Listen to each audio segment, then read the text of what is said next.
Ah yes, Chris Redfield in his prime.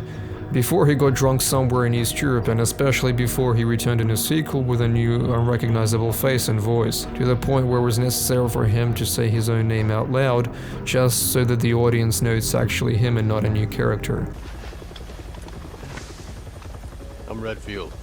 Back to the video. This time I'll be going over how to piece together the look of Chris Redfield from Resident Evil 5. Alright, as always, let's start from the top. It took me about 2 months, but I eventually found out the exact belt that Chris is wearing. The name of the belt is simply Wolf Tactical Belt. Black Hawk also has a near identical version, which is called the Black Hawk 41 VT1 Instructor's Belt.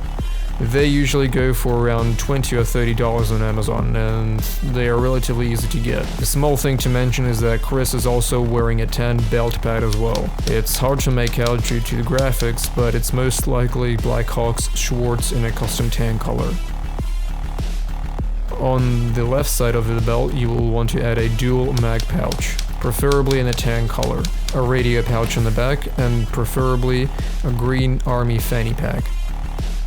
On the back side next to the fanny pack, you would want to add dual grenade pouches in a tan color. It does not really matter which brand you get these specific pieces from, as their design is pretty generic. I will leave links in the comments section to the most suitable matches. To the right of the belt buckle, there seems to be a portable clip-on flashlight, similar to the one that Leon wore in Resident Evil 4. But once again, the flashlight design may be fictional, and such designs probably do not exist in real life. You may need to reproduce this piece of kit by yourself if you want to add this piece. Next up is the t-shirt. This piece is actually pretty simple to get. One easy way is to simply order a replica online, and there seems to be plenty available on AliExpress or eBay. You can snatch one for roughly $50 or so. If you don't want to pay as much, there is an alternative option, that being making it yourself.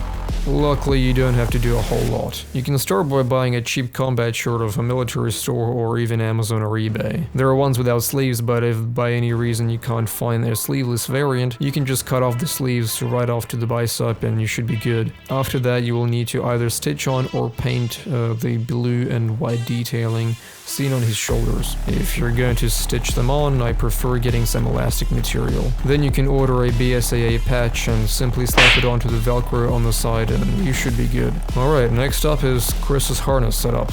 And look, unless you want to pay over $150 for Capcom's official replica, I can gladly say that there are much cheaper alternative options. Alright, so look at this tactical harness setup that I found. You want to get this one in a tan configuration, and after that you can just go ahead and get rid of the belt that it comes with, as it's not really needed. Go ahead and repaint these connector straps in black and get some similar black stripes and run them through the shoulders over here and connect them to the back, since Chris's setup has a black and tan color combo. After that, connect all the straps to the belt itself and preferably to the sides somewhere around here. Now for the headset. Chris seems to have a low profile communications headset on his left ear. Now it seems that he has some high-end variant as it connects to the PTT device over here, but we can simplify it by making it game accurate and functioning at the same time. You can get this 2-pin ear bar for $4 and run it through the molly on his left shoulder, and then connect it to a Baofeng radio.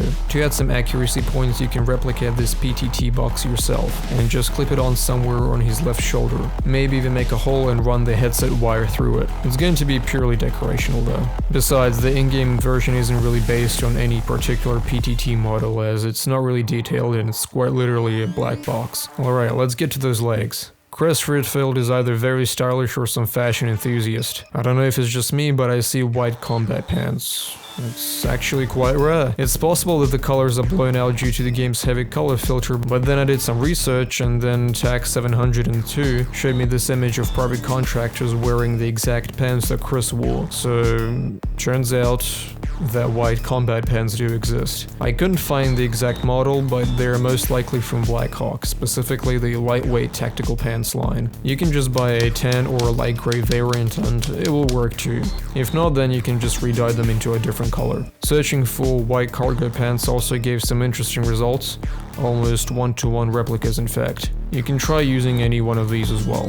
The knee pads he's wearing are from Alto Industries. Blackhawk also made similar looking knee pads, as seen here. If you want, you can buy replicas for a lot cheaper. The leg platform he's wearing for his pistol is from MMX, with the black Beretta M9 holster attached to it. There are some other companies that make the exact same design, down to the stripe detailing on the legs. I will link multiple options for these. In terms of footwear, well, you can either get these light hiking boots, or any hiking boots with a green and black color palette. They'll do the trick just fine. Of course, Redfield also has this very distinct machete that he carries on his back. I don't exactly have any suggestions on where to get it, but if you're here purely for the look, then there is a way to replicate the look without the actual machete. The solution I have is just for the people who want to complete the look and have a way to get into conventions or cosplay events without issues. Of course, if you're crafty, you can make it by yourself or commission someone to make it, but I doubt many of you watching are going to go through with this. So anyway, what's the solution, you may ask? First, you want to order a machete leather holster. These things are usually pretty cheap. After you get your hands on one, you would want to add some volume to it. Throw in some cardboard or something similar. Add a kitchen knife handle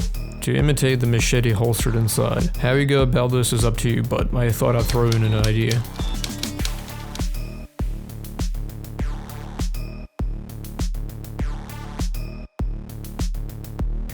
And now, here are some images of cosplayers for reference.